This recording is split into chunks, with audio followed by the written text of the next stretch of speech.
prazer de passar esse semestre, né? E lá a gente tem realmente uma grande experiência com pessoas com diabetes, que tem um diagnóstico, um tratamento mais complicado, né? E aí eu trouxe então para vocês, para a gente discutir um pouco alguns casos, né, de diabetes tipo 2 em tratamento medicamentoso ou falando do tratamento do segmento, para a gente discutir um pouco aqui. Na verdade, os casos... Opa! Melhorou agora? Na verdade, os casos eu trago apenas como um gancho, né? Como a gente tem o assunto, puxar o assunto para a gente conversar.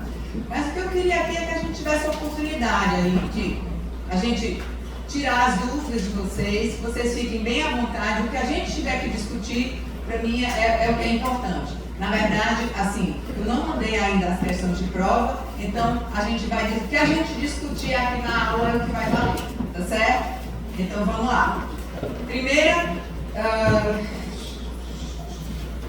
vou ter que passar, né? Eu sei, então vamos lá. Como será aqui? Eu vou tentar pegar. Muito bem, então eu vou ficar aqui no cantinho. O primeiro caso que eu trouxe para a gente discutir foi sobre a dona Adispenteada, uma paciente de 51 anos que é cabeleireira, né? Ela apareceu numa consulta de rotina no posto de saúde para avaliar por causa do cansaço. Estava cansada, de vez em quando dor de cabeça e aumentou 12 quilos nos últimos 5 anos.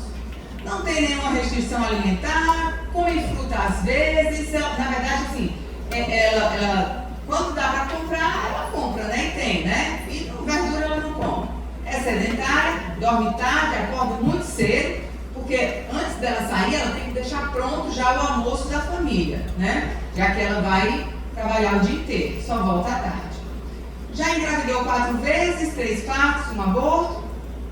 Na última gestação, ela engordou 20 quilos. Essa última gestação foi há mais ou menos 11 anos atrás. Ela foi tratada com dieta, por causa de diabetes gestacional, foi até no centro de diabetes, né? Mas aí o filho dela nasceu com 4 quilos e 150 e depois da gravidez ela disse que não fez mais nenhuma avaliação. Ela acha que a glicose já foi. Oi? Ela acha que a glicose voltou ao normal nessa época, né? O pai teve infarto e não tem história de diabetes na família. De exame físico, ela tem IMC de 31,2, cintura 92, 15 por 9,5 de PA. Restante do exame nada de nota. O que ela trouxe lá, já para a gente fazer essa avaliação, era uma glicemia de jejum de 118, outra de 127, que já tinha sido repetida lá no posto, e a hemoglobina glicada de 6,9. Certo? Então, sobre a dona Adis, o que a gente pode dizer? Opção A, ela tem pré-diabetes, e aí seria interessante a gente fazer um TOTG com sobrecarga de glicose? Não. Ok. Ela tem diagnóstico de alto risco de diabetes, pelos fatores de risco que ela tem? Ela tem diagnóstico de diabetes tipo 2, está indicado de iniciar já mudanças de estilo de vida e iniciar a terapia farmacológica? Diagnóstico de diabetes, ela tem diagnóstico, seria interessante solicitar a dosagem de insulina, EMIA, peptídeo C e anti-GAD para esclarecer a classificação do diabetes? Muito bem, então, a maioria aqui está com a opção C, não é isso? Perfeito. Então, a gente sabe, gente, que o diabetes é uma doença progressiva, né? Ele começa apenas um quadro de resistência à insulina, mais que a glicemia é normal, apesar do paciente estar precisando de produzir muita insulina para manter aquela glicemia normal, em jejum e pós-alimentar. Aí, de repente, o pâncreas vai trabalhando mais e mais, ele fica cansado e ele não consegue mais manter a pós-prandial. Mas a de jejum ele mantém. Até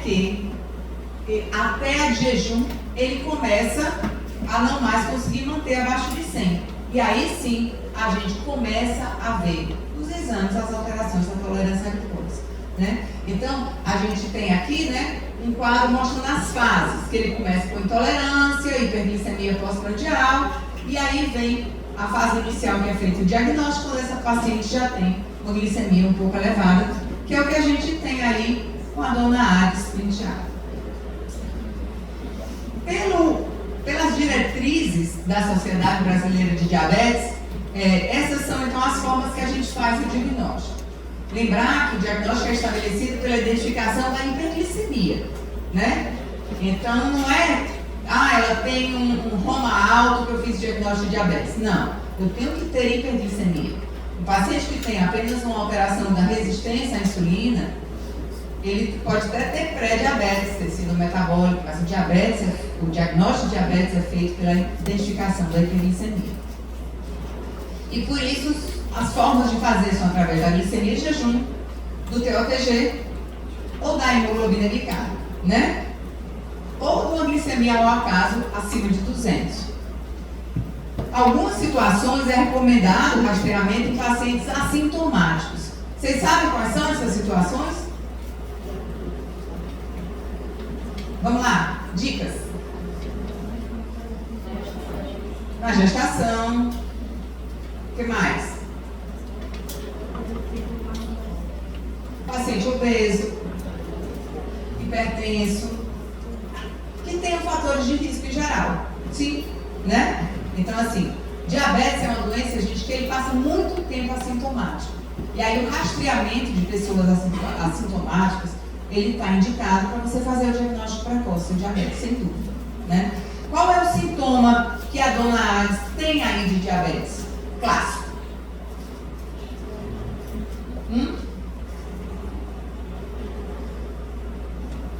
Ela tem poliúria, polipsia, polifagia? Nada disso, né? Pois é. Ela é a típica paciente com diabetes tipo 2. Totalmente assintomática ao diagnóstico, né? E ela já tem, gente, uma hemoglobina glicada alta. Então ela já tem agressão de órgão alto, né? E totalmente assintomática. Se ela me falta essa consulta no posto naquele dia, e vai só daqui a 6 meses, ela faz o diagnóstico daqui a 6 meses e para ela não faz diferença nenhuma. Porque ela não sente nada, não atrapalha em nada, teoricamente, a vida dela. Né? E isso é a coisa mais comum que a gente vê, daí a importância da gente rastrear esses pacientes. Esses aí são os critérios, né? Eu costumo dizer assim que a gente divide o mundo nas pessoas normais, são aquelas que têm glicemia de jejum menor que 100 e TOTG abaixo de 140. As pessoas com diabetes, que são aquelas que têm glicemia de jejum maior ou igual a 126 e uma glicemia pós-sobrecarga maior ou igual a 140, e aquelas intermediárias, que não são nenhuma coisa nem outra, que a gente chama de pré-diabetes. É aquele grupo de pessoas que têm uma situação de intolerância à glicose, que elas têm alto risco de todas as complicações relacionadas ao diabetes, inclusive doença cardiovascular, mas elas ainda estão no estágio que a gente considera regressivo, né? Para mim, eu acho que a coisa é um contínuo, né? O ponto de corte que a gente considera um ponto de corte de maior risco de complicações, certo?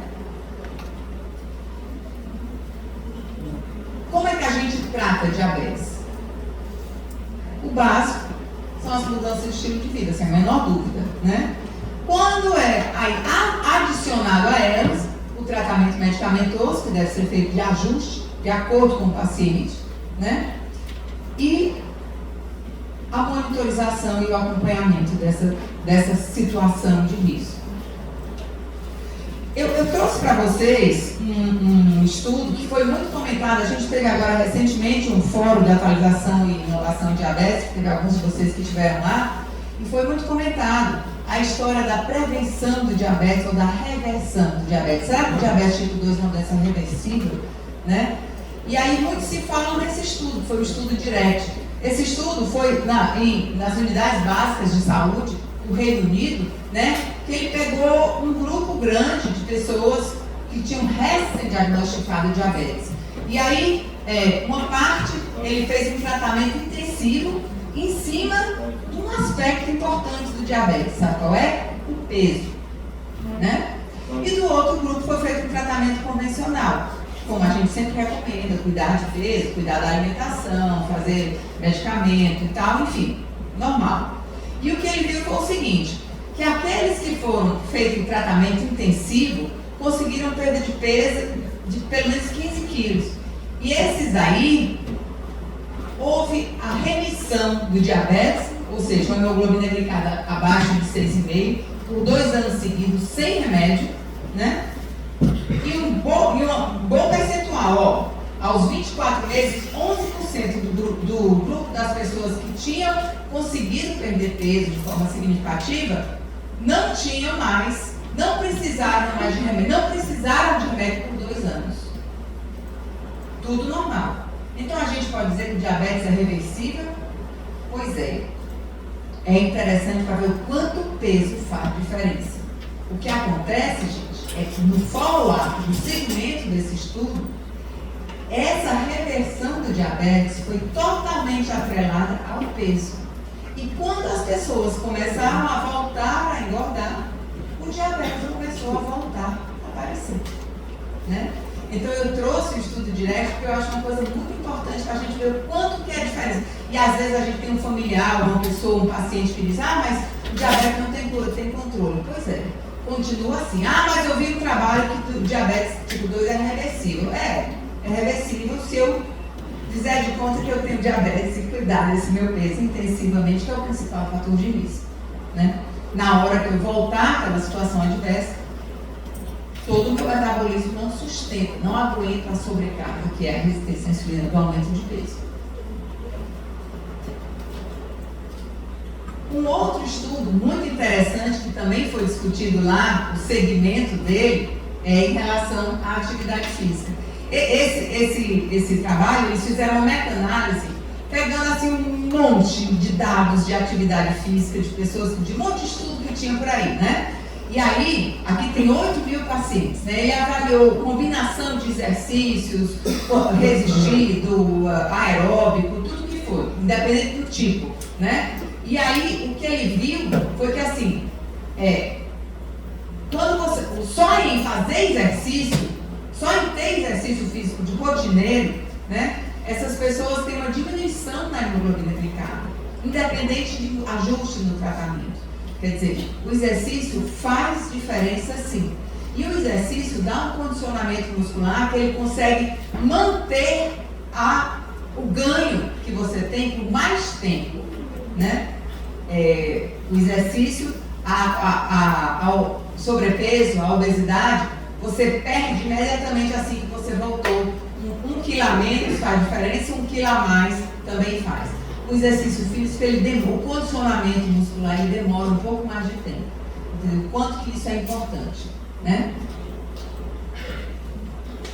Bom, e aí? Como tratar essa nossa paciente? A dona Ais, se eu for enquadrá-la, eu posso dizer que ela está aqui, né? Deixa eu ver se eu consigo mexer aqui. Opa! Acho que não, né? Tá indo aí? Beleza.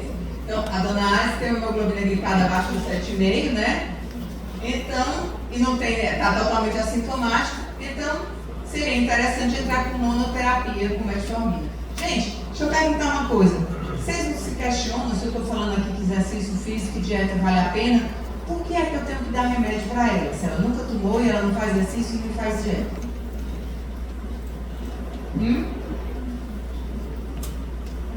Por que é que esse povo das diretrizes, os caras que pensam, que tratam diabetes, será que eles não confiam no que eles estão dizendo? Já pensaram nisso? Eu estou jurando por Deus para o paciente que fazer atividade física e dieta vale a pena. Mas eu estou dizendo que ele tem que tomar remédio. Sim. A manutenção das mudanças mudanças de estilo de vida são muito difíceis. O diabetes tipo 2 é uma doença totalmente assintomática e é uma condição progressiva. Ele não vai melhorar, pelo contrário. A condição de resistência à insulina vai piorando com a idade. E a capacidade de produção pancreática, a célula beta, ela vai sofrendo apoplexia com o tempo, né? E com a condição de diabetes. Então, assim, dificilmente a gente até poderia manter, e por um bom tempo a gente manteve, só com dieta e atividade física, mas o que a gente vê é, principalmente a nível de saúde pública, o paciente volta daqui a 6 meses, daqui a 1 ano, e volta muito pior, né? Então a gente consegue até diminuir a hemoglobina glicada no calor da emoção, né? Naqueles primeiros 3 meses, mas depois ela sofre. E aí, a indicação é que a gente, a nível de populacional, é muito importante a gente já entrar com medicação. A metformina aborda exatamente a resistência à insulina, que é um fator básico para a progressão do diabetes, tá? E a metformina é uma medicação que foi estudada. Você sabe quantos anos tem a metformina, gente? Vocês têm ideia? Alguém queria chutar uma coisa velha? Hã? 40? 50? A metformina tem mais de 80 anos. Né? Então é uma droga que a gente tem realmente muita experiência. E ela é uma droga que tem estudos que diminui o morte com diabetes. Né? É uma droga segura e que os efeitos colaterais da metformina são todos conhecidos. Bom, então esse seria o diagnóstico. Principais ações. A metformina age melhorando a resistência à insulina, tanto a nível de fígado, que é o que a gente chama de resistência à insulina central, né? Vocês sabem o que é resistência à insulina a nível central? Principalmente, a insulina ela age na nossa periferia, no tecido gorduroso, no músculo, etc. E ela age também no fígado. No fígado, ela tem um efeito muito importante, gente, né? A insulina no fígado, ela bloqueia a neoglicogênese, que é aquela história da quebra do glicogênio, né? Para soltar, que transforma em glicose, em energia no corpo. Pois bem, quando a gente está em jejum prolongado, né? Com tempo de jejum, que a insulina começa a cair, o fígado vai, quebra o glicogênio e aumenta a glicemia. Isso acontece à noite, por exemplo, no jejum noturno. A gente consegue sobreviver uma noite inteira sem comer por causa do nosso querido fígado, que faz esse serviço pra gente. Bom, o fígado joga a glicose quando ele acha que precisa. Quando é que ele acha que precisa? Quando o nível de insulina baixou e o de glucagon aumentou. Lembra da contrarregulação? Pois é. Acontece que o fígado das pessoas com diabetes tipo 2, às vezes ele é míope. Ele não enxerga direito a insulina. E aí, lembra que ele não enxerga a glicose, ele enxerga a insulina. Quando a insulina baixa, ele entende que baixou a glicose, então eu vou já liberar a glicogênio para não faltar. É assim que ele funciona. Mas aí, ele não enxerga, e ele com a gente com a glicemia alta, ele vai e joga mais glicose ainda. É aquele, vocês já ouviram muito reclamar, né? Eu fui dormir com glicose de 120 e acordei com 200. Como é que pode? Nem comi de noite? É assim, né? E o que a metformina faz? A metformina vai lá e bota o nó para ele enxergar a insulina circulante. Diminui a resistência à insulina a nível central, que é no fígado, e diminui esse excesso de aporte de glicogênio. Isso é muito importante para o controle das pessoas com diabetes tipo 2. Tá? Esse mecanismo é hiperativo no diabetes tipo 2 e a correção da metformina é muito importante. Além disso, ela também melhora a resistência à insulina a nível muscular, a nível de tecido gorduroso. Ela diminui a capacidade, a absorção de certos carboidratos, pelo menos lentifica a absorção de carboidratos. Não pode virar. Ela lentifica a absorção do carboidrato, ela também diminui um pouco o apetite, aumenta um pouco a saciedade, quer dizer, ela tem um efeito bem completo por conta do tratamento da resistência à insulina, certo? Lembra que o apetite também é insulina mediada, né? Bom, é um agente de primeira linha, a gente já sabe disso, né? Tem baixo custo, eficaz, seguro, baixo risco de hipoglicemia, já que ela não baixa a glicose, ela simplesmente faz com que a insulina que a gente libera atue, né? E a gente tem que ter cuidado com a metformina em pessoas que têm alterações da taxa de filtração glomerular. E aí ela pode trazer problemas com aumento do risco de acidose lática, comprometer mais ainda o funcionamento do rim, e isso é uma coisa que precisa chamar atenção. E aí o cuidado do uso da metformina em pessoas idosas, né, gente?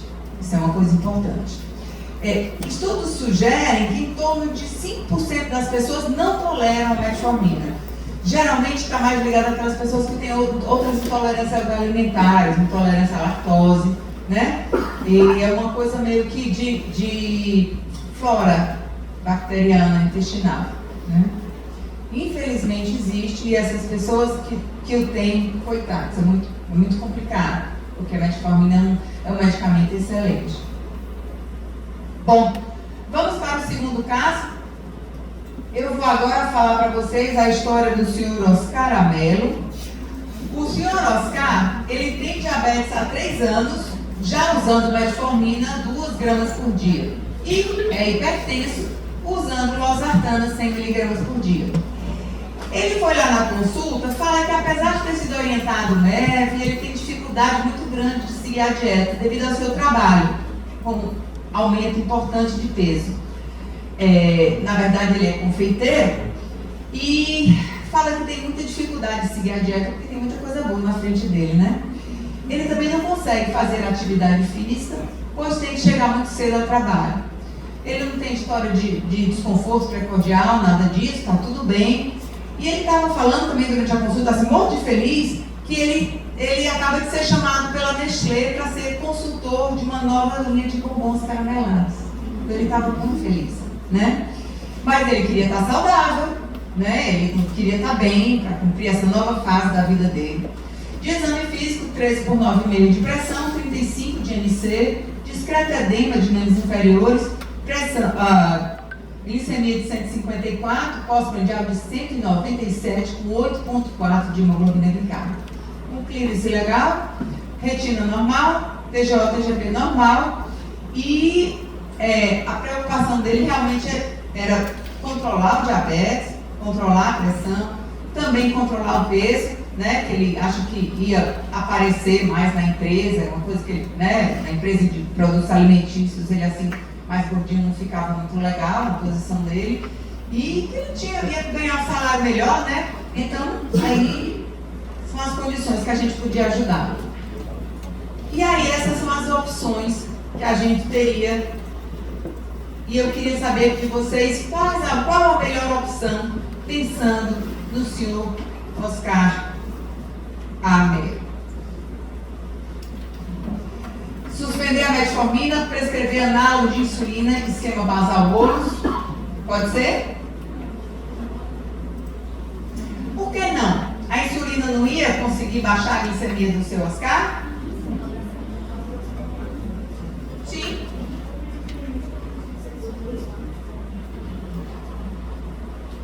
Pela fisiopatologia do diabetes, tem lógica a gente começar com insulina para o Oscar? Uma pessoa que tem diabetes tipo 2, tem resistência à insulina, está obeso, será que ele tem falta de insulina? Provavelmente não, né? Então, ele não tem nenhum sinal de que está em deficiência de insulina.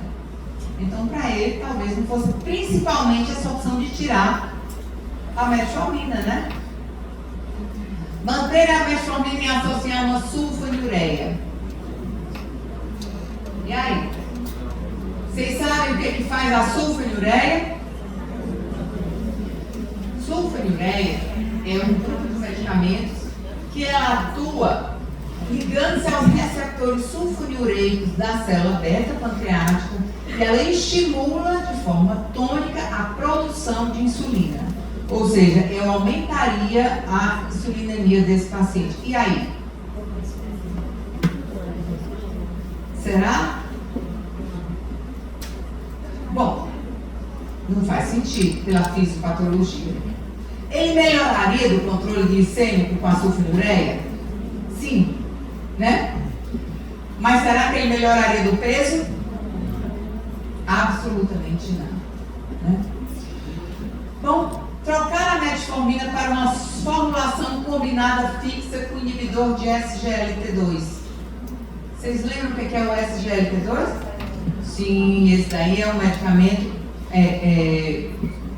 que ajuda a perda de glicose pela urina, né? Então eu perderia algumas calorias.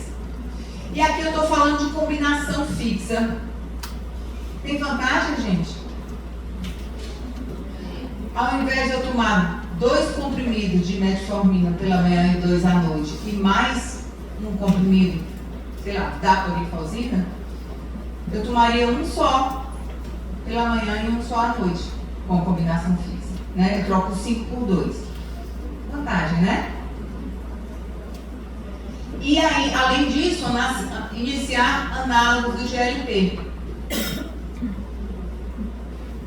E aí, vale a pena? 35 de MC, né, gente? Vamos combinar? Aí a outra opção é manter a metformina e associar a insulina. Todas essas opções eu conseguiria tratar a sua glicemia, mas o peso não, né? Então vamos agora passear um pouco mais pelas opções. Aqui eu tenho os mecanismos que contribuem para a hiperglicemia numa pessoa com diabetes tipo 2. Ó, eu tenho uma diminuição da secreção de insulina pela célula beta, eu tenho um aumento do glucagon pela célula alfa, e isso tudo acaba levando a um aumento da produção de glicose hepática, da gliconeogênese, né? Eu tenho uma diminuição do efeito incretínico. Vocês lembram, gente, do que vocês viram na fisiologia? O que é o sistema incretínico? Vale falar? O sistema incretínico, eu gosto de dizer que é um grupo de fofoqueiros do intestino.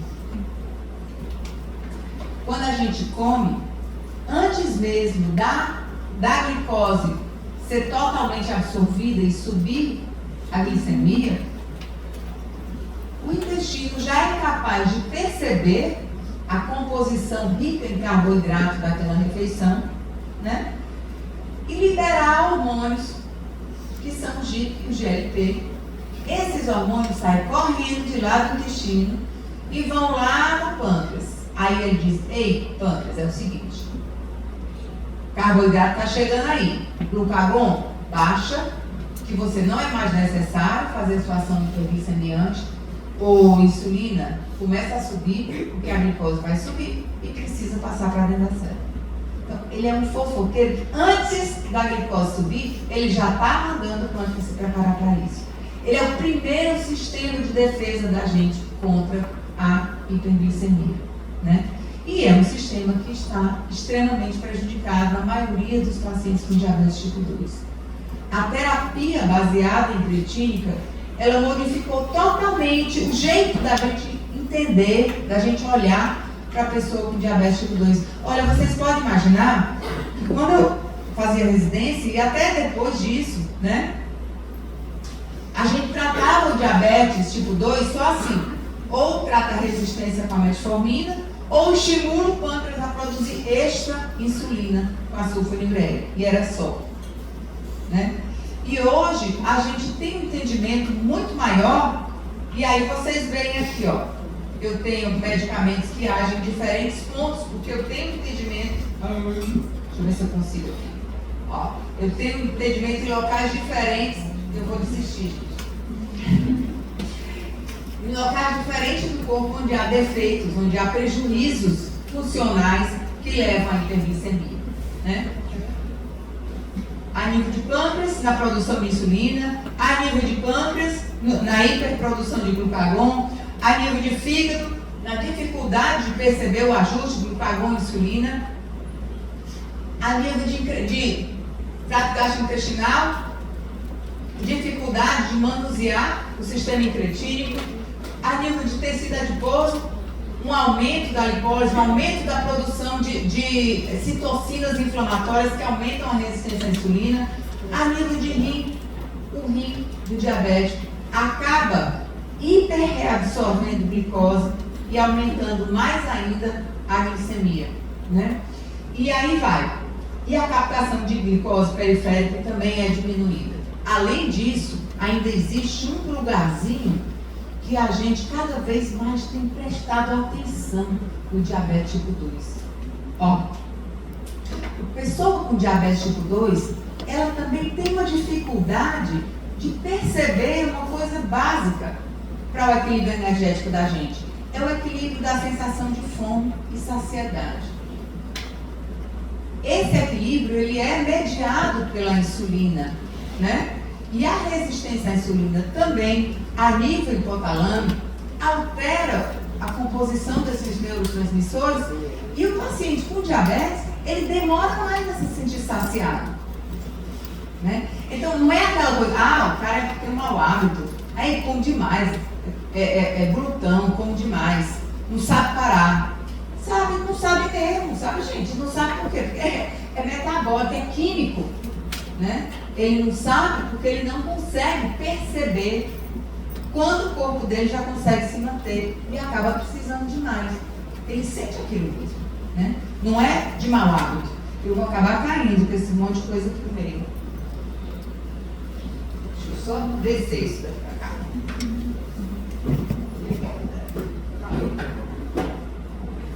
Chance menor. Diminuiu, agora a chance é só com a mesa. Bom, então vamos lá. Entendendo esse mecanismo assim total, né, de como é que funciona o diabetes, a gente hoje, eu acho isso totalmente show. A gente hoje trata baseado na fisiopatologia da doença. Se eu entendo que tem uma pessoa que o defeito principal é a resistência, eu trato com medicamentos que tratam a resistência. Se eu entendo que o defeito principal dessa pessoa é o pâncreas que já nem produz mais tanta insulina assim, e eu trato estimulando a produção de insulina. E aí vai. Ó, vamos lá para os grupos? Primeiro, eu vou falar de tudo que existe para tratar diabetes, tá certo, gente? Geral. Agentes que aumentam a secreção de insulina. São aqueles que têm ação hipoglicemiante prolongada durante o dia todo. Ó, aqui entra a tal da sulfonilureia. Elas são os mais antigos que a gente tem, né? E ela age se ligando diretamente na célula beta, fazendo com que ela libere tonicamente insulina, independente da gente precisar ou não. Vocês acham que esse medicamento, esse grupo de remédios pode causar hipoglicemia? Lógico, né? Se ela age de uma forma tônica, sim. E eu tenho também alguns grupos de medicação que agem, são hipoglicemiantes, mas têm uma ação mais pós-prandial. Elas agem mediadas pelo aumento da glicose no sangue. O grupo chamado meglitinidas é o mais frequente, né? O mais comum. Ele tem o efeito de fazer um pico logo após prandial. Depois que apareceu os grupos dos medicamentos incretínicos, a gente tirou ele um pouco do mercado. Mas a gente usava muito antes de aparecer os incretínicos. A gente tem também um grupo de medicamentos que aumentam a secreção de insulina dependente de glicose e diminuem a secreção de glucagon. Quem são eles? Incretínicos. Dois principais grupos. Os inibidores da DPP-4 e os análogos do GLP. Vocês viram já na parte da farmacologia quem é quem? Sim. Tá, dá para ir? Ok.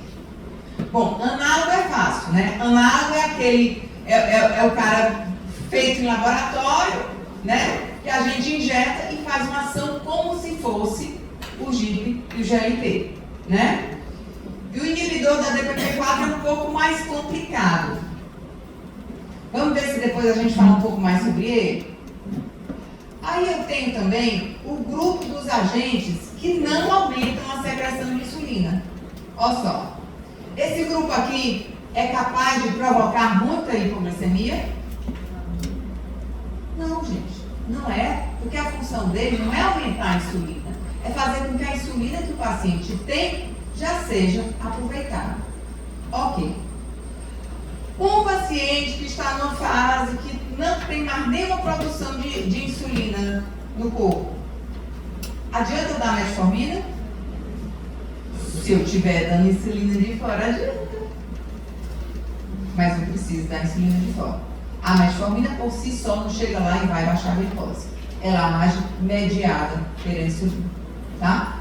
Então é importante. Esse grupo ele age mediado pela insulina. Redução da resistência à insulina é o grupo das bigonidas, que é onde está a metformina. Das tiazolidinedionas, esse nome feio aqui, mas tem uma medicação que a gente usa muito. Ele chama pioglitazona, né? O nome comercial é Actos, Stanglite, Piotaz, né?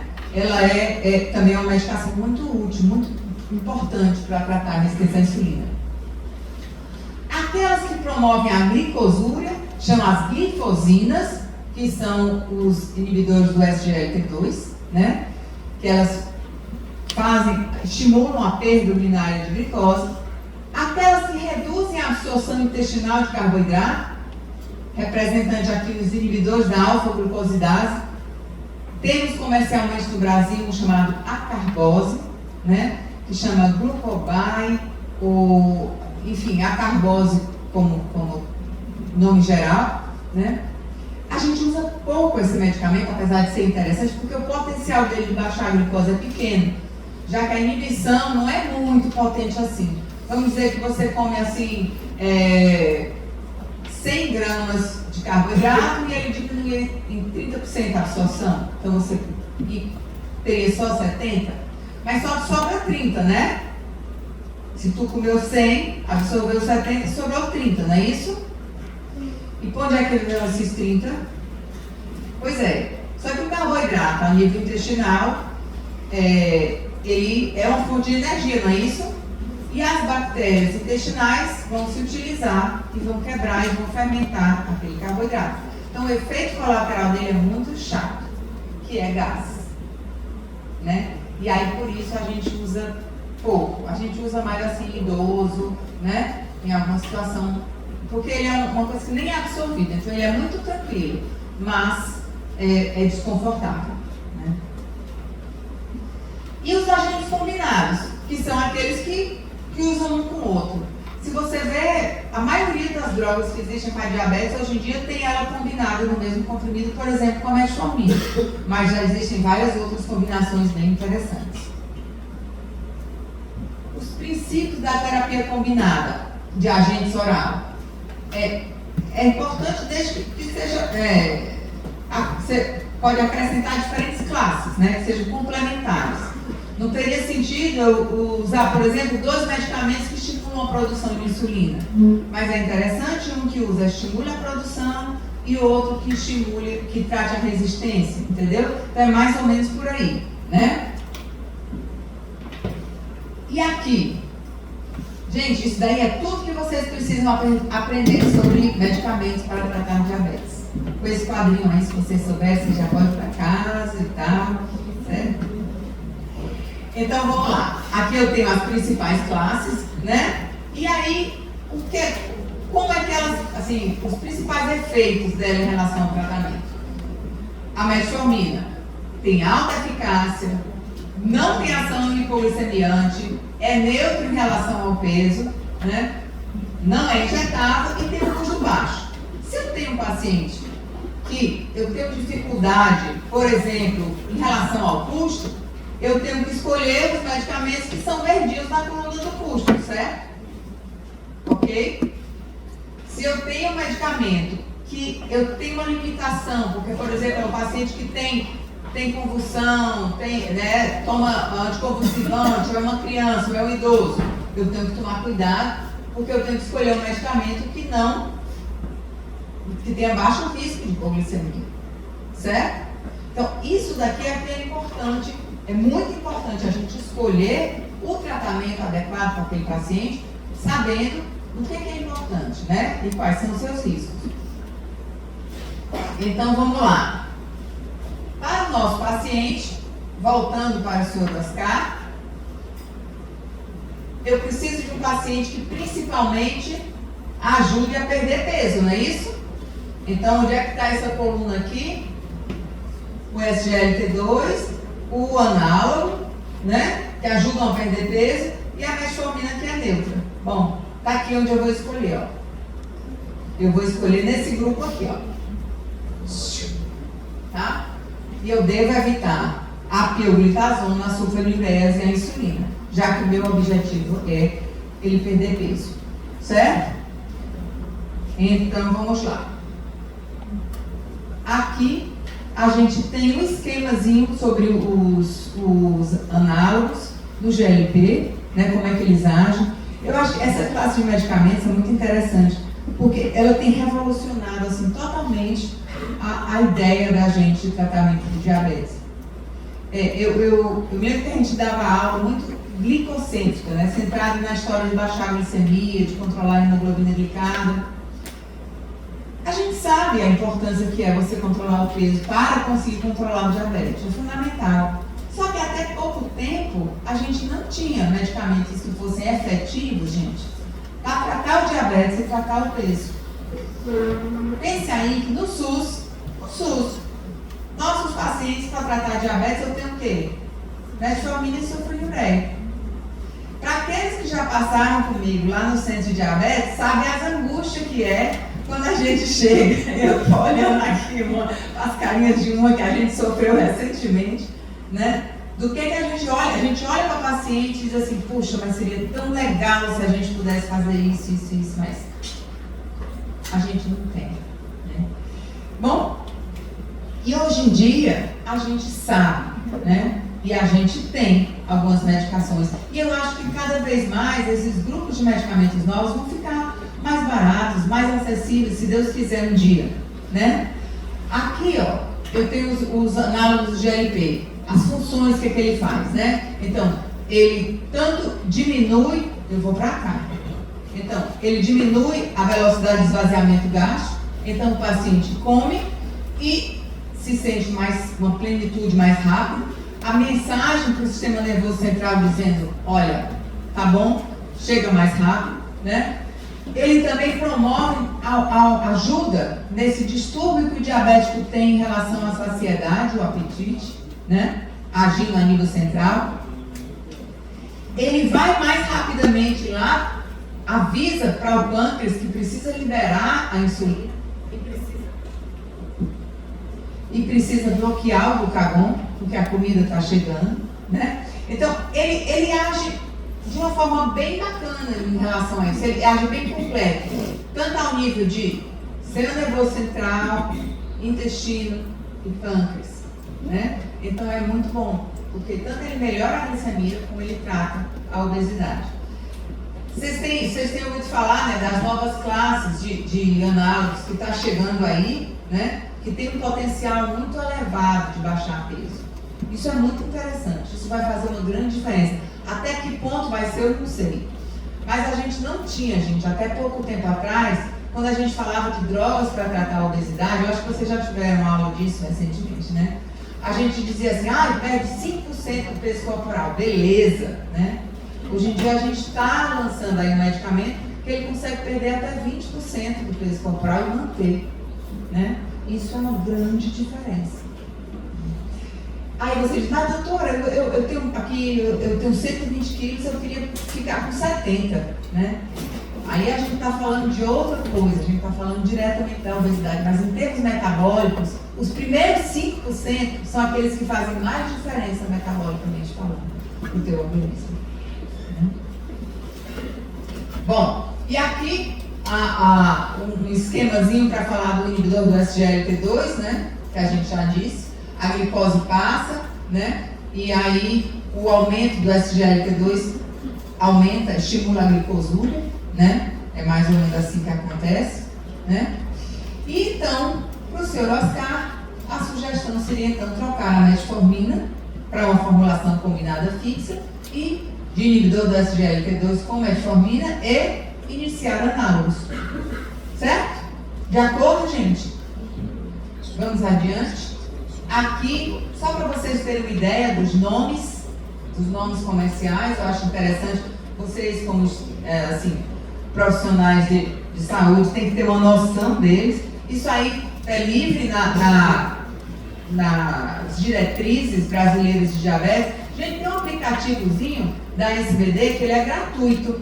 Daí vocês podem baixar no computador, no celular, que ele tem atualizações gratuitas. Então, até por conta desses medicamentos para diabetes, que cada dia lançam um novo, né? É interessante que vocês deixem lá.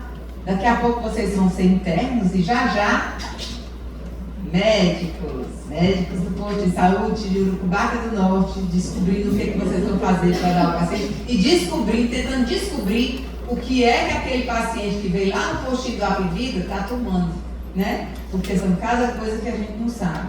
Enfim. E é interessante o aplicativo, depois eu posso passar para vocês aí o nome, tá? Bom, e aqui os combinados, né? A gente tem os famosos Xigdu, Glixang, Quiterme, vai mil outros, né? Bom, vamos para o caso 3. O senhor Décio Machado, 78 anos, ele é um guarda florestal aposentado. O seu Décio teve um diagnóstico recente de diabetes tipo 2 no ambulatório de geriatria. E aí ele veio lá, ele lá estava acompanhando por hipertensão, dislipidemia e depressão. Ele mora com o filho, consegue se cuidar, mas precisa de ajuda, principalmente com as medicações que ele confunde tudo.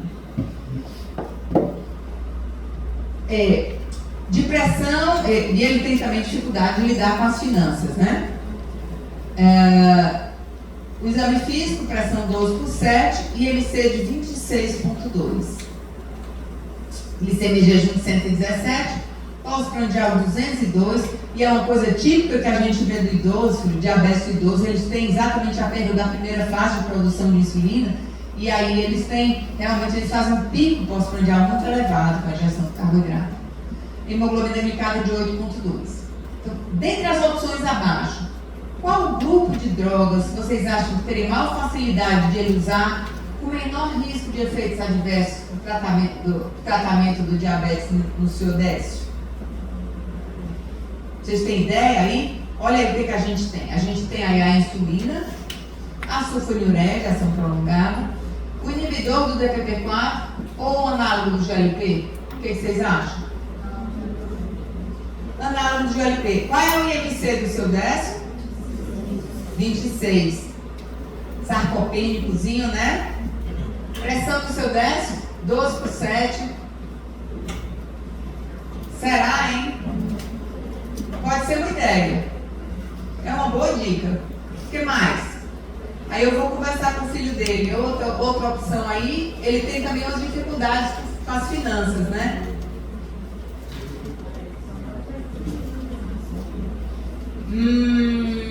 Pois é. Ele não tem nada de cardiovascular, né? Mas ele é hipertenso, dislipidêmico e tem depressão. Esse cara passa o dia sozinho. Será que ele ia beber água? Bom, gostei da sugestão. O inibidor do SGLT2 poderia ser uma ideia. Alguma outra ideia?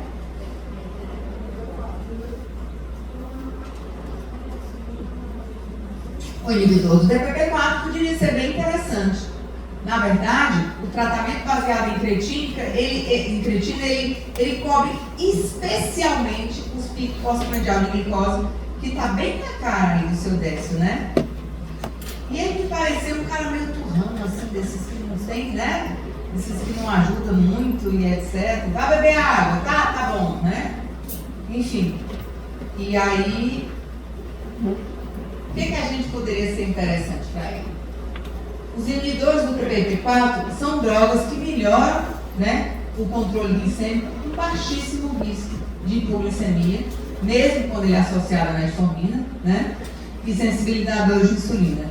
Ele pode ser usado em pacientes com função renal comprometida, tem um efeito neutro sobre o peso, né? Não tem diferença significativa na eficácia quando comparado com as jovens, quer dizer, tanto ele pode ser usado no idoso quanto nos jovens, do mesmo jeito. não tem risco de desidratação, não tem risco de infecção urinária, não tem risco de balanite por cândida, né? E tem um custozinho um pouquinho melhor do que o inibidor da SGLT2. Mas, fica a dica dos dois, são duas possibilidades boas. Se temos alguns estudos sugerindo talvez um efeito discutível na prevenção cardiovascular no paciente de alto risco, efeito neuroprotetor, mas na verdade isso daqui é coisa de alguns estudos mostram, outros não. Então é uma coisa que há a discutir. Se eu for pensar para esse paciente em termos de proteção cardiovascular, com certeza o inibidor, o ISGLT2 vai ser melhor, né? Uma glifosina para ele seria melhor. Pensando no contexto geral e pensando principalmente na praticidade, na ausência de efeito colateral, eu daria um DPP-4 para ele. O DPP-4, gente, o inibidor do DPP-4 é uma droga, aquela droga da sexta-feira à noite. Vocês estão lá no plantão, na sexta-feira, na hora de sair, me aparece uma velhinha com hiperglicemia, né? Aí o que você faz? Ai, meu Deus do céu, o filho está lá, doutor, e aí, não sei o que e tal. E o filho trabalha lá no fórum, sabe? Ah, é mesmo? Tá certo, ok. Ou então vou passar aqui um remédio para você, tá certo? Vai dar certo. Depois você vai lá no endocrinologista e termina de resolver o negócio, né? É aquele tranquilo. Tem a sua eficácia, né? Em termos de diminuir a glicemia, com muito pouco efeito colateral. Ó, como é que age o inibidor do DPP-4? Vamos lá. Quando a gente come, né? Lembra que eu falei? A gente come, o alimento bate lá no estômago, bate lá no intestino, na primeira porção do duodeno, já os incretínicos já vão subindo e vão lá para o pâncreas avisar: ei, tá vindo comida, tá vindo carboidrato aí. Aumenta a insulina e baixa a glicose. Tu imagina que se a gente tivesse uma refeição que tinha um componente parecido aí com carboidrato, mas tem um baixo índice glicêmico e essa glicemia vai subir bem devagarzinho. Aí eu liberei um hormônio que manda eu bloquear o glucagon. O glucagon é a nossa defesa para a hipoglicemia, né? Não é isso? Pronto. Então, se eu ficasse com esse hormônio liberando, funcionando muito tempo, eu iria ter hipoglicemia pós-prandial. O que a natureza fez? À medida que eu libero o hormônio, GLP-1 ativo, vem a tal da enzima DPP-4, se gruda nele e faz com que ele vire o GLP-1 inativo. Mal ela passa, faz a sua função de dar um toquezinho lá na célula beta, ela já é inativada. E aí, o corpo tem que ficar produzindo mais e mais de vez em quando para poder ter efeito. Ok? Então, a atuação da DPP-4 em pessoas com diabetes tipo 2, às vezes é tão exagerada que ela não deixa nada de GLP ativo. Mais um defeito que o pobre coitado do paciente com diabetes, né? E aí a gente usa o inibidor da DPP-4 para deixar essa enzima um pouquinho, esse hormônio um pouquinho mais de tempo ativo para fazer a função dele. Vocês entenderam como é, né? Bom, a DPP-4 ela não faz nada com a glicose, nem com a insulina, nem com ninguém. Ela simplesmente permite que o hormônio incretínico funcione, fique ativo mais tempo. Certo? Então, o risco de hipoglicemia do inibidor DPP-4 é zero. Não tem a menor possibilidade. Oi? Da onde? Vamos lá, do começo. Eu comi, o GLP é liberado. Vai até o sangue e chega lá no pâncreas. Diz assim, ó, insulina suba, que a glicose está chegando, glucagon baixa. Bloqueia o glucagon, porque não há mais necessidade. Assim que ele dá esse recado para a insulina,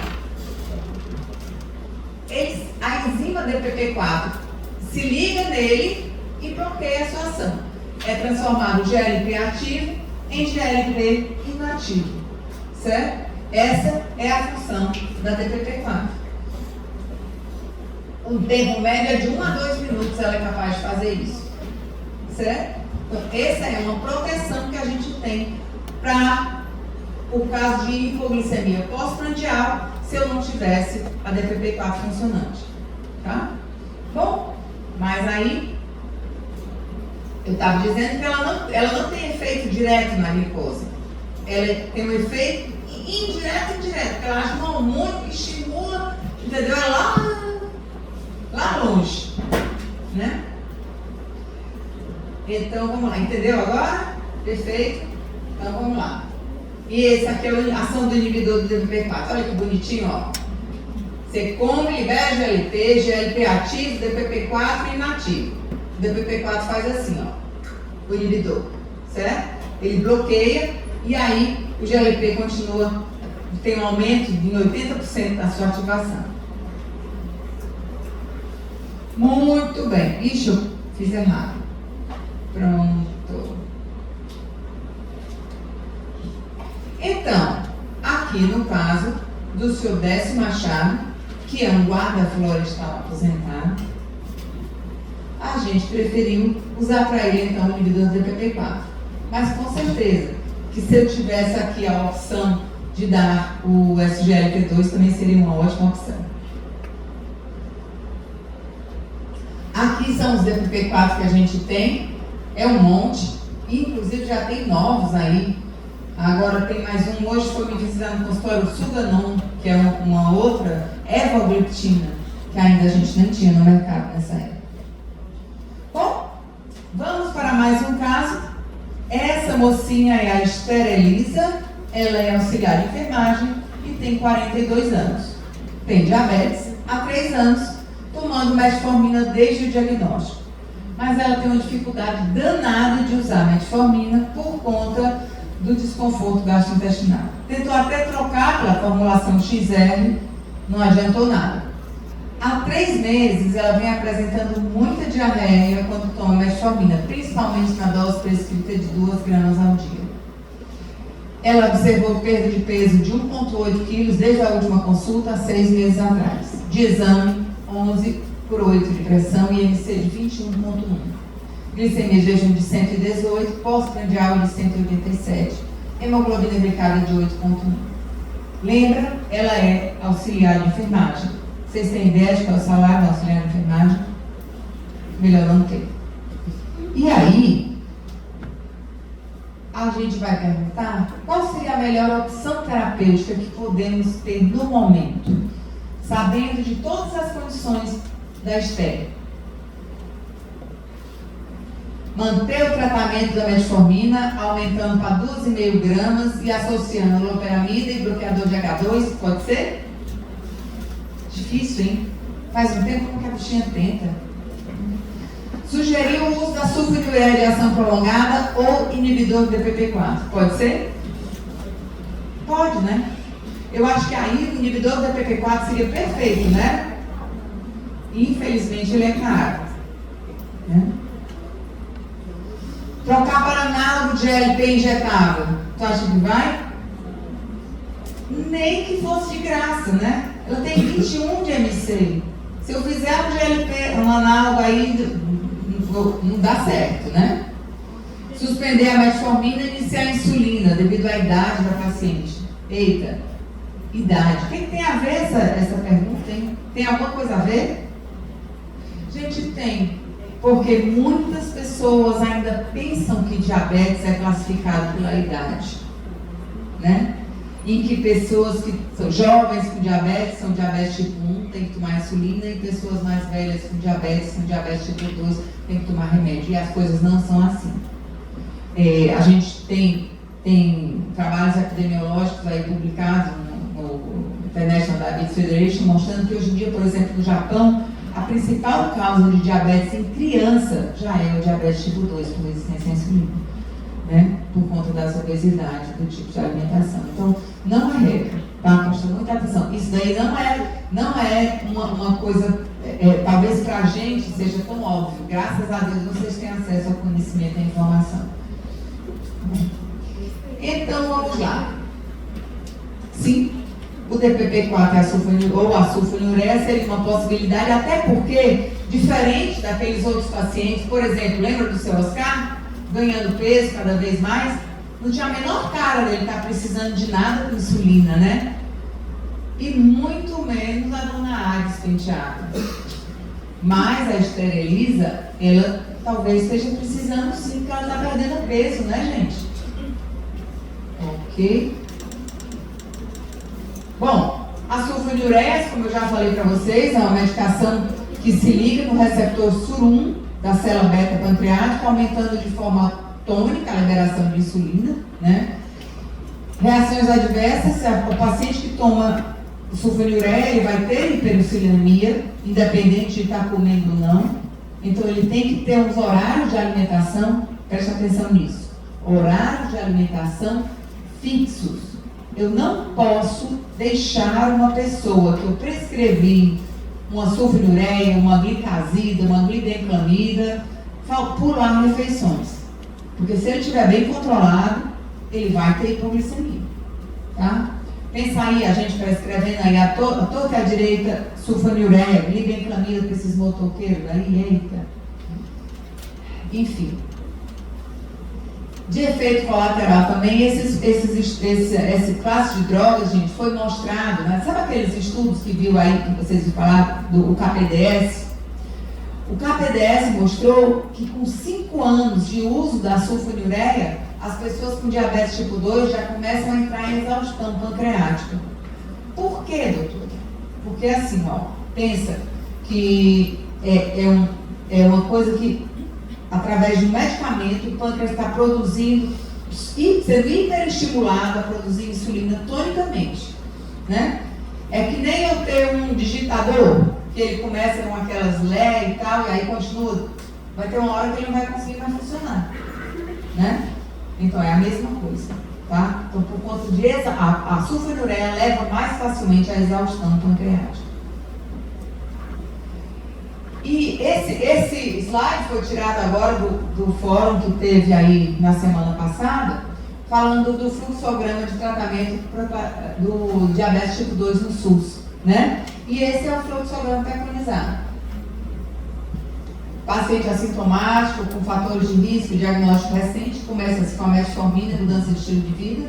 Se você não tiver se você não tem o efeito desejado, né, não atingiu a meta terapêutica, você adiciona a sulfonilureia, tá certo? Se você, aí vai, não atingiu, sim, atingiu, não, adicionar a insulina.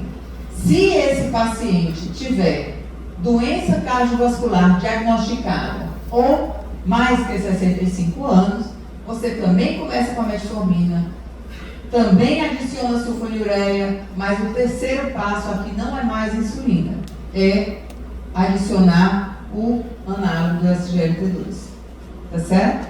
Então assim, a partir de 65 anos, ou aqueles pacientes que têm diabetes tipo 2 e doença cardiovascular associada, está indicado o antídoto.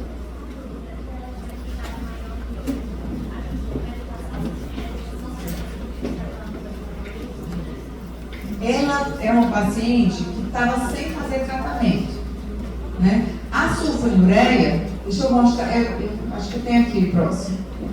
Ó, a sulfonilureia ela é capaz de baixar a hemoglobina, ela tem uma melhor eficácia, ela é capaz de baixar a hemoglobina glicada, né? Em aí mais de 1,2 até 2 pontos da hemoglobina glicada.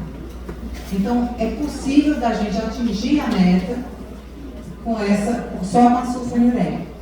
Sulfonilureia e metformina, você é capaz de atingir a meta, 2 pontos da hemoglobina glicada com a medicação única. Por que é que a gente não faz? Porque a gente entendeu que a fisiopatologia do diabetes é uma fisiopatologia múltipla. Então é muito mais inteligente, se eu tenho um defeito na resistência e um defeito na produção, é muito mais inteligente usar pequenas doses dos dois, certo? Mas na dose máxima, tanto da metformina quanto da sulfonilureia, eu consigo chegar à redução de 2 pontos na hemoglobina glicada. Certo? E aí esse aqui, ó, eficácia comprovada em redução da hemoglobina glicada. Ó, se eu for olhar aqui, a partir de né, eu tenho grupos de medicamentos que são capazes de melhorar. O melhor deles aí são os análogos, né, do GLP, exatamente porque eles tratam o peso, tratam a obesidade, e por isso você trata melhor o diabetes. Em seguida, a metformina e a sulfonilureas. Tá? Então a gente pensa muito que o mais potente é o DPP-4, o mais potente é o SGLT2, na verdade não. Né? Se eu pensar na teoria glucocêntrica em termos de eficácia em baixar a glicemia, a sulfonilureia é mais potente do que o DPP-4. E aqui são as que tem, eu queria que vocês decorassem esse nome, é a glibenclamida e a glicazida. Essas são as duas que vocês vão achar mais quando vocês estiverem lá no postinho, né? Que elas são dispensadas pelo SUS, tá? A glicazida, que é o diamicron, ela tem um efeito um pouquinho menos ruim do que a glibenclamida. A glibenclamida a gente só usa em algumas prefeituras e é porque é o jeito mesmo, né? Porque elas aumentam muito a hiperinsulinemia e aumentam muito o risco de hipoglicemia e de doença cardiovascular. Bom, e agora o caso 5 do senhor Elvio Lino, que é um professor de música. Ele tem 55 anos e tem diabetes tipo 2 a 12 anos. Usa metformina, 2 gramas por dia, e glibenclamida. Gente, o que é a glibenclamida? Sulfonilureia. Isso. Sedentário, pouco aderente ao tratamento. Como todo artista, né, tem um jeito dele de fazer as coisas. No início controlava bem, mas nos últimos anos a glicemia de jejum está sempre acima de 180. Que ótimo. Mas ele está se sentindo bem assim, está tudo ótimo, né? Até já sugeriram para ele trocar o remédio, mas ele só usou as amostras grátis que o doutor deu. Achou que dava certo, aí não adiantou nada, né? Então ele nem foi atrás de mais. Acompanha também por hipertensão, dislipidemia e já teve um princípio de infarto há 6 meses atrás. Hoje ele vem no médico, pois tem dores e inchaço nas pernas e cansaço aos esforços. Ainda fuma, mas está bem diminuindo. De exame físico, 15/9 de pressão, 31 de MC, edema de membros inferiores, 189 de glicemia, 10,2 de hemoglobina glicada e a clínica de creatina 110 mg por grama. Bom, e aí, o que fazer com o senhor Elvio Lino, professor de música? Prescrever insulina, NPH irregular no esquema basal bolos 3 vezes ao dia e orientar a retornar por 6 meses. Vocês acham que isso dá certo? Hã? Será que alguém não tentou já fazer alguma coisa desse tipo com esse cara? Manter a medicação e encaminhar para o nutricionista e o psicólogo? É uma ideia, eu acho que talvez isso daí valesse mais a pena, se fosse possível ele seguir isso daí, do que realmente trocar a medicação, né? Pelo menos começar a mostrar para ele que a terapia precisa dele, precisa da atitude dele para dar certo, né? Solicitar os exames de avaliação de função renal, cardiovascular, fundo de olho, rastreamento das complicações e ajuste terapêutico de acordo com a função renal. Pode ser? Pode ser, né? E aumentar a dose da metformina e iniciar análogo do GLP. Esse é que ele não vai fazer mesmo, né? Se ele não conseguiu, se ele não quis fazer nem o comprimido que passaram para ele, quiçá uma droga injetável. Bom, isso aí é o que eu estava falando para você, ó. Esse quadrinho aí, ó. Ele é exatamente isso, mostrando a eficácia, assim, a estratégia, qual é a capacidade esperada de baixar a hemoglobina glicada das medicações que a gente usa normalmente. A metformina de 1 a 2, a insulina a que mais tem potencial, né? Sulfonilureia de 1 a 2, e aí vai, né? Então, quando você trata, você tem que pensar no que você quer, né? Eu estou com 10 de hemoglobina glicada, tomando sulfonilureia e metformina. Adianta eu dar simplesmente o inibidor do DPP-4 para ele? Qual é a capacidade de inibidor TPP4? 0,8. Se ele está com 10, eu diminuo 0,8, fica quanto? 9,2. Adiantou? Não. Então não vai adiantar. Né? Lembrar que o diabetes é uma doença progressiva. Eu falo isso no começo e eu termino falando isso. Não adianta, gente, a gente não tem como barrar. A progressão é inexorável. E quanto mais descompensado, quanto mais maltratado o diabético for ao longo da vida, mais rápido ele um dia vai chegar à insulina dependência por conta que o pâncreas dele fica exausto, não consegue mais produzir. Né? Prevenção das complicações é necessário que seja feito, principalmente num paciente assim, né? Com 10 anos de doença, já provavelmente com complicação associada, né? Anualmente é necessário que se faça o exame para avaliar a neuropatia periférica, através do exame neurológico, do teste do monofilamento. Nefropatia, através da dosagem de microalbuminúria de 24 horas ou na amostra de urina isolada e no exame comum de urina. Retinopatia, através do fundo de olho. E a cardiopatia, através do eletro ou teste de esforço, de acordo com o dado, com o caso, né? E também a avaliação de líquidos, tá? A cada 3 meses é importante que eu examine pé, veja a pressão, avalie o controle glicêmico através da glicohemoglobina e reavalie a obesidade. Sempre prestando atenção no peso no IMC do paciente, tá?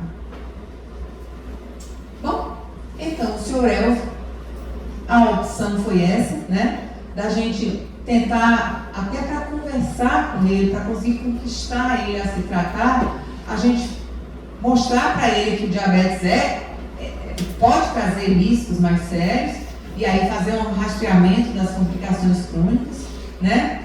E de acordo com o que a gente tiver aí, a gente junto com ele tentar construir uma possibilidade de terapia um pouco melhor.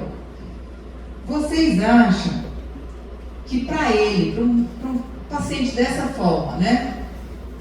12 anos de diabetes, cronicamente descompensado, hipertenso, dislipidêmico, com história de infarto prévio, tabagista, com edema de membros inferiores, dispneia esforços, será que ele se beneficiaria do uso da terapia com SGLT2?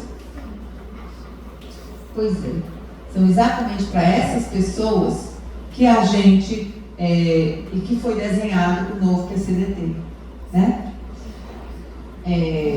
Esses pacientes que tenham história de doença cardiovascular estabelecida, com idade maior que 40 anos,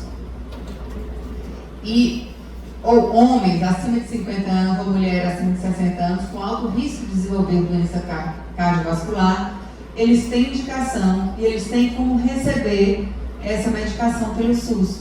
Isso é importante que a gente saiba, gente, qual é a indicação e que a gente saiba usar, para evitar vários constrangimentos, tanto de pessoas que têm o direito, que têm a indicação de receber e não é tratado, perde a oportunidade, como o contrário, né? A gente às vezes vai prescrever dentro do SUS para pessoas que não têm critério, contar com aquele remédio e o paciente não tem condição de comprar. É caro, gente. Está acima de R$180 por mês essa medicação, o mínimo, o mais barato possível, assim, é por aí, tá? De acordo com aqueles programas do laboratório e etc., que a maioria das nossas pessoas que estão no SUS, que não tem condição, dificilmente vão conseguir seguir aqueles critérios para se inscrever nos programas e etc., né? Enfim. E por que foi liberado? Gente, só fazendo uma parte aqui, eu sei que vocês estão cansados, mas eu acho que de história a gente tem que falar. Vocês sabem qual foi o último remédio liberado para o uso do tratamento de diabetes tipo 2 no SUS antes do SGLT2? Metformina. Sabe qual foi o ano? Nem de vocês aqui era nascido. Foi em 98, gente. Desde 98, com tudo que a gente aprendeu sobre diabetes, com esse monte de remédio para diabetes que tem aí, nada, nenhum deles tinha entrado ainda no SUS, né? No Programa de Desenvolvimento do SUS. O último, metformina, entrou quando nós tínhamos o ministro da Saúde, que era um grande médico, um economista. Sabe como foi a história? Ele veio aqui em Fortaleza, ele veio resolver outras coisas aqui em Fortaleza, e uma médica aqui, que era na época diretora do centro de diabetes, conseguiu convencê-lo a vir visitar o centro de diabetes. E quando chegou lá, ela recepcionou com umas crianças que tinham diabetes tipo 1 e foram entregar flores para ele. Aí ele olhou e disse assim: vale, criança tem diabetes? Nem sabia, olha, o ministro da Saúde, nem sabia, né? E aí, tem, doutor, e não sei o quê, e falou e tal, falou da principal causa de diálise é o diabetes. Ah, quer dizer que esse negócio desse dinheiro que vocês estão me pedindo para diálise, a principal causa é o diabetes. É. E não tem como evitar, não tem, doutor, é muito fácil evitar, é só cuidar do diabetes que a gente evita a diálise. Quanto é que custa esse remédio que a senhora está me pedindo aí para tratar o diabetes? Metformina. Era centavos, gente.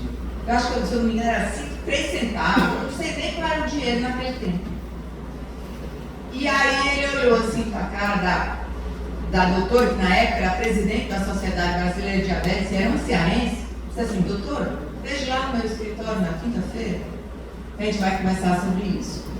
E aí quando chegou lá, no escritório, todo mundo naquele estresse, todos os documentos, mostrando de custo e etc, da metformina, do SUS, benefício e tal.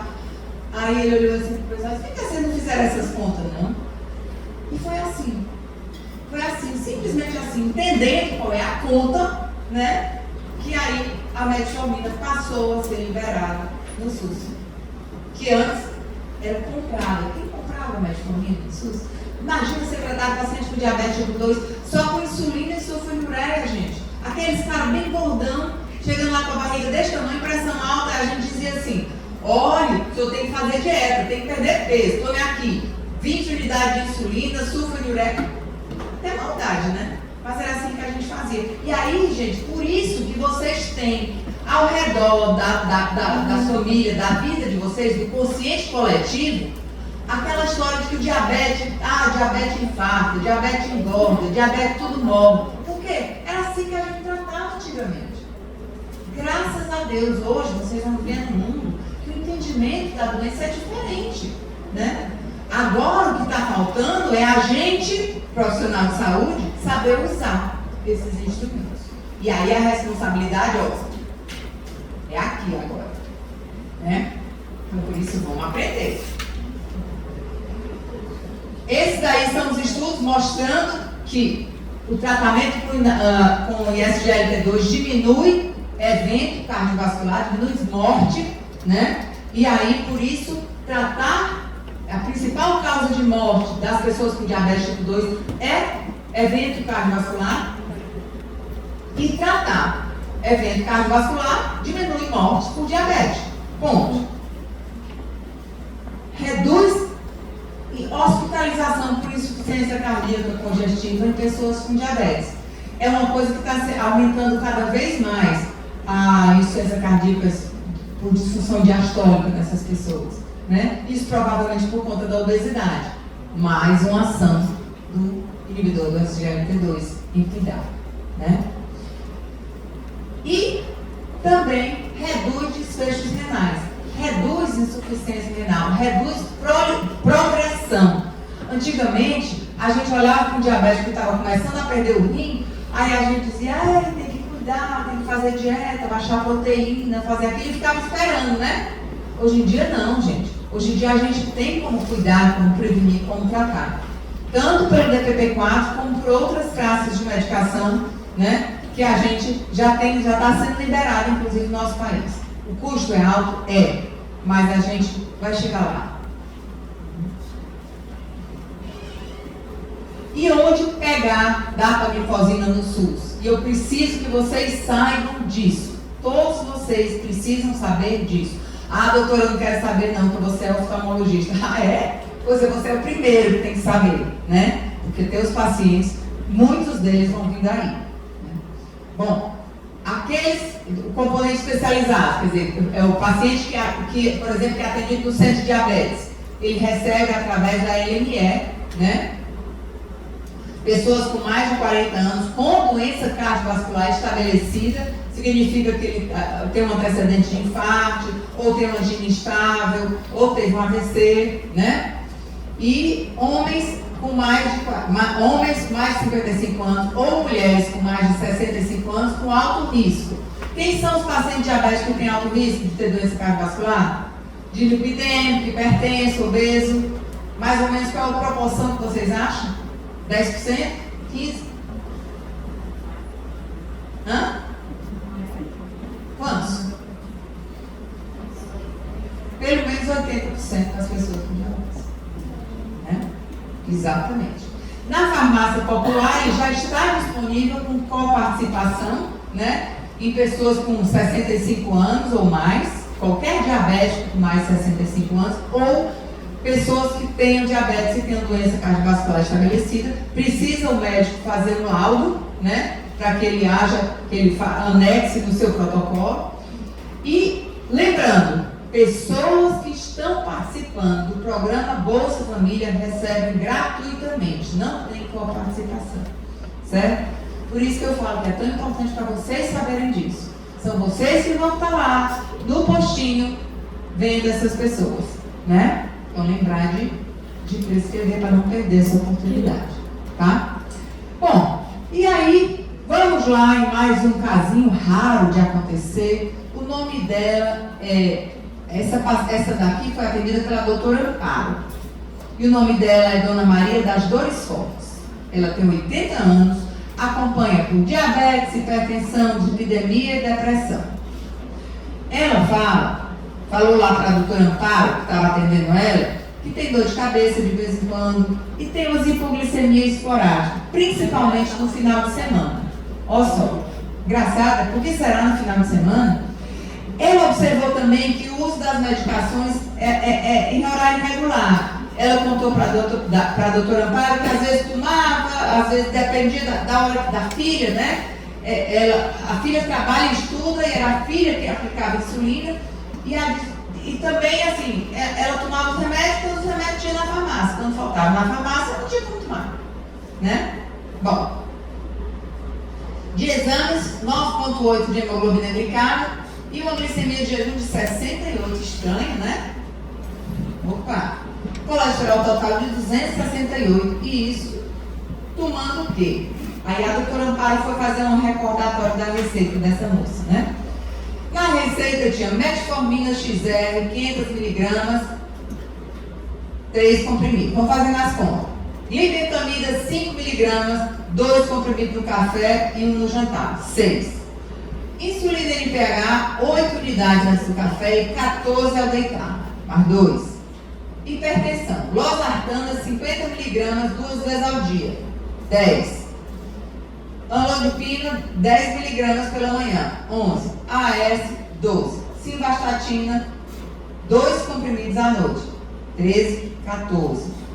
E, para depressão, a amitriptilina, 25 miligramas à noite. É o toque de misericórdia, né?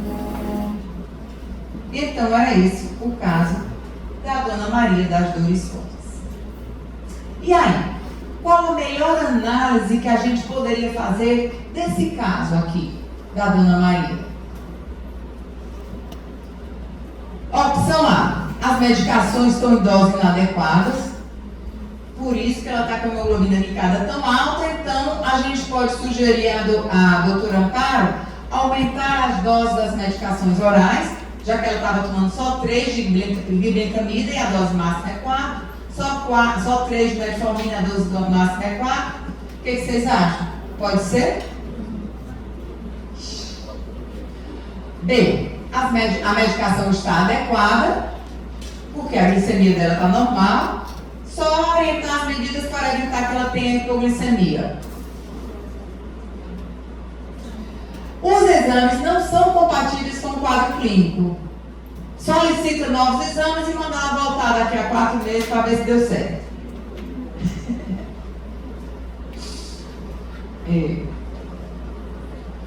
O quadro se justifica por dificuldades na aderência ao esquema terapêutico. A médica deve conversar com a paciente, com os familiares, sobre a função e a importância do tratamento e ajustar dentro das possibilidades. Gente, essa paciente aí claro, um caso que não é totalmente real, mas assim, é baseado num caso que a gente teve lá no Centro Diabetes, que a paciente, ela tomava essas insulinas e tal, a gente prescrevia, chegava lá, vinha para o médico, e ela vinha sozinha, né? Vinha sem os familiares, e aí, um dia ela veio trazendo um neto, né? E aí o neto tinha um pitoquinho danado, mexendo nas coisas assim, que devia ter uns 6 anos de idade, e aí não, eu tomo, isso aqui é a receita, não sei o que e tal. Aí o menino olhou, esse remédio aí, a Ró toma só quando a Lia está em casa, né? Só quando a Lia está em casa. Aí eu disse, minha filha, não sei o que e tal. E ela que dá, ela que me aplica, mas ela faz tudo direitinho, doutora, ela faz tudo direitinho. Ela faz tudo direitinho. Faz direitinho, né? Que ela está em casa, né? Que ela está em casa. Final de semana, doutora, ela está em casa, ela faz tudo direitinho. Mas não presta não, porque final de semana, quando a minha tia está em casa e ela dá os remédios da avó, a avó fica deitada o dia inteiro, não aguenta nem se mexer. Só se mexe durante a semana, que aí a Lia não está em casa, aí não fica aperreando a avó para tomar remédio. Vocês entenderam o discurso? Quando a filha estava em casa, a filha aplicava insulina. No final de semana, a filha passava em casa, ela tomava todas as medicações e não conseguia nem se levantar de hipoglicemia. Quando era durante a semana, graças a Deus, a filha saía para trabalhar e a avó tomava remédio melhor, né? Conseguia. Botar a cabeça para o lado de fora. Quer dizer, enfim, é difícil. E assim, gente, não vão esperar que vocês cheguem lá e que o paciente vai dizer para você vai dizer, tá tomando o remédio direitinho, princesa? Dona Maria, tomou seus remédios da diabetes? Tomei, tudinho. Tá faltando nenhum, não? Não, só um dia assim que eu fui lá no posto, não tinha só esse aqui, doutora. Quanto tempo a senhora não tomou? Ah, doutora, desde janeiro que ele não vem, né? Então assim, não espere, pelo amor de Deus, que eles vão dizer para vocês quanto que faltou e o quanto que ele não tomou, porque não deu certo, porque se esqueceu. Não espere, não. Tá? É um trabalho de investigação. E acho que o pessoal que passa comigo no Centro de Diabetes, mais ou menos, viram como que é a realidade dessa história aí, né? Prescrito insulina 3 vezes ao dia. E vem cá, acho que tu consegue tomar do almoço? Qual é a resposta na maioria das vezes? Não. É importante que esse tratamento seja feito de forma individualizada, gente. Da realidade de cada um. Vocês acham que dá para essa vozinha, para a gente passar a insulina aí 3 vezes ao dia com uma vozinha dessa que não tem condição de usar? Né? Que a filha está fora de casa, como é que a gente faz? Aí a gente vai ter que conversar com a filha, porque é pior o risco de uma velhinha dessa fazendo hipoglicemia. É muito pior do que ela não ficar nota 10 de glicemia. Sei lá, se a hemoglobina dela ficar em torno de 8 e ela ficar sem hipo, ela ficar mais estável, não é melhor? Não é mais possível, né? A saúde dela no menor risco? Vamos ver o que é melhor, menos mal, né? Isso é importante. A individualização vai avaliar as prioridades. Quer dizer, o tratamento vai ser mais ou menos rigoroso de acordo com as possibilidades. Com as possibilidades pessoais, com as possibilidades financeiras, com as possibilidades sociais, né? Enfim, com as possibilidades de saúde. Não adianta eu querer uma hemoglobina glicada de 6 numa pessoa que tem uma doença terminal, num velhinho que não compactua. Não tem sentido, né? Então, aí adiante. Aderência medicamentosa. Isso é uma coisa interessante. Os estudos mostram que é difícil, né? A gente considera um tratamento, uma pessoa aderente ao tratamento, se ela toma 80% dos remédios. Vocês já ouviram isso, né? 80%. Não é tudo não, gente. Fica aí só de pensamento guardado na cabeça de vocês. Quem aqui toma um remédio crônico? Tipo, todo dia? Tipo, as meninas, por exemplo, anticoncepcional, tomam todo dia? Na minha época de anticoncepcional eu tive 3 filhos. As medicações não funcionam nos pacientes que não as tomam. certo? Isso daí é importante. Só adianta, é óbvio, mas a gente se esquece disso daí. A realidade atual do Brasil é a seguinte: parte das pessoas com diabetes diagnosticadas nem inicia o tratamento. Eu não tenho negócio de diabetes, não sinto nada. Não é assim? 47% dos que iniciam acabam abandonando uma hora ou outra. Não, minha exame já deu certo, já está tudo bem. Menos de 20% das pessoas em tratamento conseguem alcançar o controle glicêmico adequado do hemoglobina glicada normal. E os profissionais de saúde demoram muito a ajustar o esquema terapêutico. É o que a gente chama de inércia terapêutica, que vocês é um conceito que a gente vê muito, se vocês têm visto na faculdade, e a gente vê muito no paciente com doença crônica. O paciente com diabetes que não sente nada, e aí ele chega, doutor, meu exame veio um pouquinho, não, tá tudo bem, meu exame veio um pouquinho alterado, mas doutor, foi só por causa daquela festa que eu fui, né? Foi só por causa do carnaval, foi só por causa do ano novo, só por causa, sempre tem um só por causa. Aí o doutor diz, não, tá certo, então, na próxima vez que o paciente vai na consulta do postinho, já não é mais aquele doutor, porque já é atendido por outro. E aí ele não lembra, não sabe mais que aquele negócio, né? Tinha um negócio da próxima vez que foi combinado, e aí vai passando o tempo. E aí a gente já faz o diagnóstico e já tenta ajustar quando esse paciente estiver lá na emergência, infartando. Mais de 40 novos agentes orais injetáveis foram aprovados para o tratamento de diabetes tipo 2 desde 2005. Eu esperaria que tivesse uma super melhora, né? Na hemoglobina glicada da população, só que não aconteceu isso. Continua mais ou menos a mesma coisa, né? Infelizmente, em alguns casos até pior, porque os nossos pacientes têm engordado mais ainda de 2005 para cá, e aí a hemoglobina glicada sobe mais ainda. Uma redução, isso aí em estudo de pesquisa clínica mostra que a redução de 10% na aderência já está associada a um aumento de 0,1 na hemoglobina glicada, né?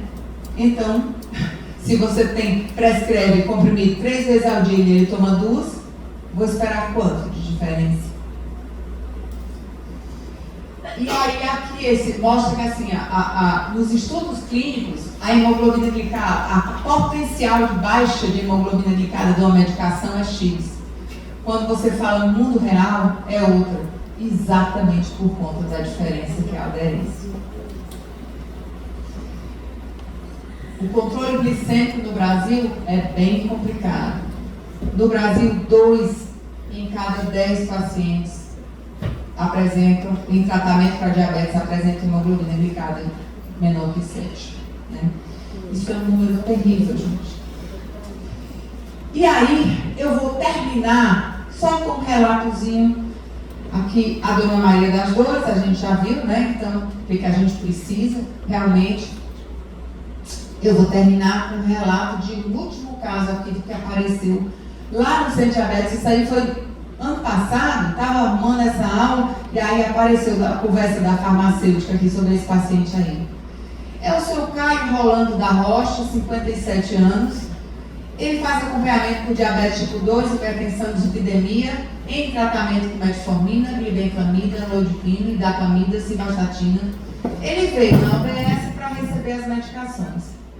Ele falou para a farmacêutica do posto, ela perguntou como é que estava o tratamento, né? E ele falou que estava tudo bem, que há 3 meses atrás ele tinha vindo à consulta, e o médico repetiu a receita, pois apesar de os exames estarem um pouco alterados, ele estava se sentindo bem. E aí todo mundo altera um pouco a glicose mesmo, né? Na época de final de ano e tal, é normal, né? Os exames dele, feitos há 6 meses atrás, tinham glicemia de 221, hemoglobina glicada de 8,1, 248 de colesterol com 159 de LDL e 31 de HDL. E aí? Que tal? Que tal o tratamento desse paciente? É estranho para vocês? Isso daí. Gente, isso daí é uma rotina, certo? isso daí é uma rotina que a gente vê, né? São pacientes que vivem cronicamente descompensados e a gente simplesmente passa, o tempo passa e a gente não toma atitudes. Vocês estudaram isso daí no ISEC, não foi? Estudar inércia terapêutica? É a falta de atitude da gente como profissional de saúde. Às vezes ela acontece porque eu não sei. Tudo bem. Se eu não sei, eu encaminho, eu procuro, eu busco, eu consulto. Mas nunca deixar passar uma situação como essa que é um risco tão sério. Você está interferindo em tanto a vida de uma pessoa. Aquela tua consulta, aquele momento que ele está lá com você é único. Não pense que as pessoas do SUS vão ter vários. Não, ixi, aqui eu não sei. Mas peraí, eu estou quase lá, vou mandar para o próximo, vou marcar uma consulta aqui mais cedo, ver se ele consegue aqui uma consulta com o meu colega que é bom de diabetes, aí para ver se ajusta, aí, porque eu não sei fazer isso não. Aí no dia dessa outra consulta com teu colega falta e o paciente e aí vai repetindo a receita, repetindo o problema, né, desses pacientes. E isso é sério, isso é criminoso. Esses dados são mostrando o tempo transcorrido até a intensificação do tratamento de acordo com a hemoglobina glicada. E esse trabalho foi publicado no Diabetes Care, 2013. E ele mostra aqui, ó, pacientes, e eu vou para cá para a gente mostrar melhor, porque eu não consigo usar aquele negócio ali, ó. Pacientes tomando um antidiabético oral, eles levam com hemoglobina glicada maior que 7, 2,9 anos, né? Pacientes tomando 2 antidiabéticos, chega a precisar usar 7 anos.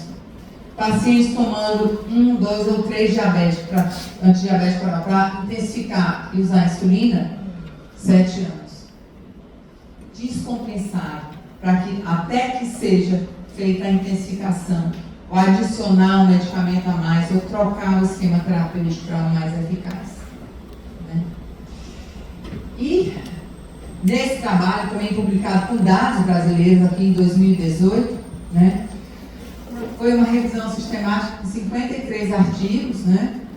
O tempo médio para adicionar a segunda droga para o tratamento do diabetes, quer dizer, eu tomando só metformina, para eu adicionar uma outra droga, foi de 0,3 a 2,7 anos. Quer dizer, o cara passa quase 3 anos tomando metformina, descompensado, e eu não dou remédio, não faço nada.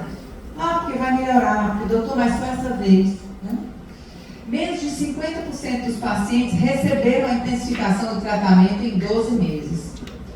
E a hemoglobina acima de 8, demorou, o paciente com hemoglobina glicada acima de 8 demorou, média, 4,9 anos para intensificar a terapia, né? Então, só para vocês entenderem que o problema é sério, né? E que a gente tem responsabilidade nisso, não é só o paciente, não é só os gestores que não dão o remédio, que não dão não sei o quê, que não, a gente tem que assumir a nossa responsabilidade, ser ativo nisso daí.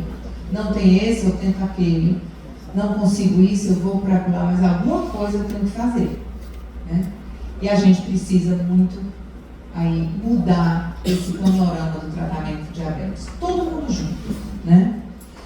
E aqui são as principais barreiras do controle glicêmico efetivo. Do paciente, a baixa aderência, medo dos efeitos colaterais, dificuldade de aceitação da doença e o próprio desconhecimento, né? Ignorância. Do profissional de saúde, a inércia da decisão terapêutica, a imprecisão das metas, ele não sabe direito o que ele quer, qual é o objetivo do tratamento, e uma abordagem inadequada. Olha, você vai, olha, é o seguinte, você vai ter que se tratar, porque senão você vai ficar cego. Aí o cara diz, tá certo, doutor, e tal, e ele nem se trata, né, porque não teve condição, volta na consulta seguinte, 6 meses depois ainda está enxergando. Ah, doutor, pensa que me engana, né, nem ceguei, e aí vai, né? Institucional, a falta de prioridades políticas, a dificuldade de acesso, né, os fatores econômicos que pesam, e a evolução da doença. E para isso, gente, para brigar contra isso, é só a educação, em todos os níveis. a gente precisa esclarecer a todo mundo a esse respeito. E diabetes é muito mais do que simplesmente a glicemia, né? E que talvez, gente, eu gosto sempre de falar isso, mas que talvez, assim, só talvez, o que a gente precisa saber para tratar diabetes não está nas páginas do Lancet, do New England, né? Talvez esteja muito mais na tua capacidade de explicar para o paciente o que está acontecendo, de incluir aquele paciente no teu time, né? E aí juntos vocês conseguirem, sabendo o que está acontecendo com ele, individualizando aquele tratamento, fazer uma coisa que seja possível, viável e duradoura. Ok? Obrigada para os que tiveram paciência de esperar até essa hora.